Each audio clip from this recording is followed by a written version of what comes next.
Hello friends, welcome to my channel awesome foods.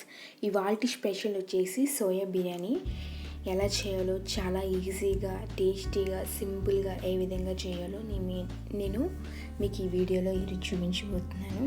అలాగే పిల్లలకి ఇది లంచ్ బాక్స్లో కానీ వీకెండ్స్ కానీ మనం ఎప్పుడైనా స్పెషల్గా చేయాలంటే ఈ సోయా బిర్యానీ చేసుకోవచ్చు. ముందుగా ఒక బౌల్ తీసుకుంటాం. బౌల్ తీసుకున్న తర్వాత 1 కప్ సోయా వేసుకుంటాం. 1 కప్ సోయా వేసుకున్న తర్వాత మనం వాటర్ వేసుకొని ఒక హాఫ్ అన్ అవర్ దాన్ని నానబెట్టుకోవాలి. అలాగే దాన్ని హాఫ్ అన్ అవర్ నానబెట్టుకున్న తర్వాత పక్కన పెట్టుకొని ఒక బౌల్ తీసుకుంటాం. బౌల్ తీసుకొని 1 కప్ పెరుగు, 1 టీ స్పూన్ పసుపు అండ్ 1 టీ స్పూన్ కారం, 1 టీ స్పూన్ గరం మసాలా, అలాగే 1 టీ స్పూన్ సాల్ట్, అలాగే హాఫ్ టీ స్పూన్ అల్లం వెల్లుల్లి పేస్ట్ వేసుకొని మనం బాగా విస్కర్తో బాగా కలుపుకోవాలి. అలా కలుపుకున్నట్టయితే బ్యాటర్ అనేది చాలా స్మూత్గా వస్తుంది, చాలా బాగా వస్తుంది మనకి. దాన్ని ఒక 2 or 3 మినిట్స్ అనేది దాన్ని మనం స్మూత్గా చేసుకోవాలి, కలుపుతూ ఉండాలి. ముందుగా నానబెట్టుకునే సోయాని మనం వాటర్ మొత్తం తీసేసి సోయాని ఈ బ్యాటర్లో వేసుకుంటాం. వేసుకున్న తర్వాత 1 కప్ ఆనియన్స్ అండ్ 1 కప్ బంగాళదుంప, అలాగే 2-3 పచ్చిమిర్చి వేసుకోవాలి. పచ్చిమిర్చి వేసుకుని బాగా కలుపుకోవాలి.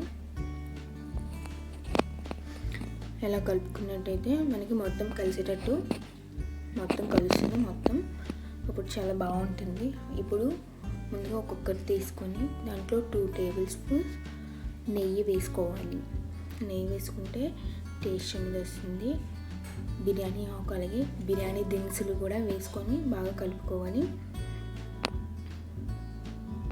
బాగా కలుపుకున్న తర్వాత మనం ఇప్పుడు 2 స్పూన్స్ ఆయిల్ వేసుకోవాలి. ఫస్ట్ నెయ్యి వేసుకున్న తర్వాత ఆయిల్ వేసినట్టయితే మనకి టేస్ట్ అనేది బాగా వస్తుంది. తర్వాత చిన్నగా కోసి పెట్టుకున్న ఆనియన్స్ వేసుకోవాలి. అలాగే ఇప్పుడు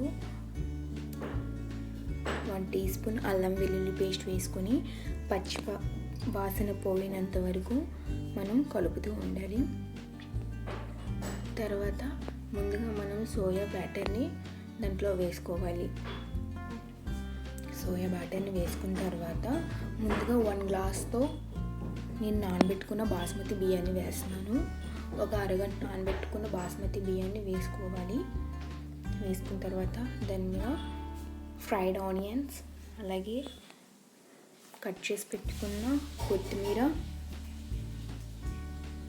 అలాగే 1 టీ స్పూన్ నెయ్యి, అలాగే గరం మసాలా 1 టీ స్పూన్ వేసుకోవాలి. తర్వాత 1 గ్లాస్ బాస్మతి రైస్కి 2 గ్లాసెస్ వాటర్ వేసుకుంటే పర్ఫెక్ట్గా సరిపోతుంది. అలాగే తగినంత సాల్ట్ వేసుకోవాలి. సాల్ట్ వేసుకుని బాగా కలుపుకోవాలి.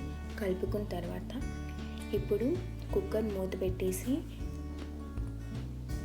2 విజిల్స్ వచ్చినంత మనం ఉంచాలి. తర్వాత తీసినట్టయితే మనకి పులావ్ అనేది చాలా పర్ఫెక్ట్గా చాలా బాగా వచ్చింది. చూస్తున్నారు కదా ఫ్రెండ్స్.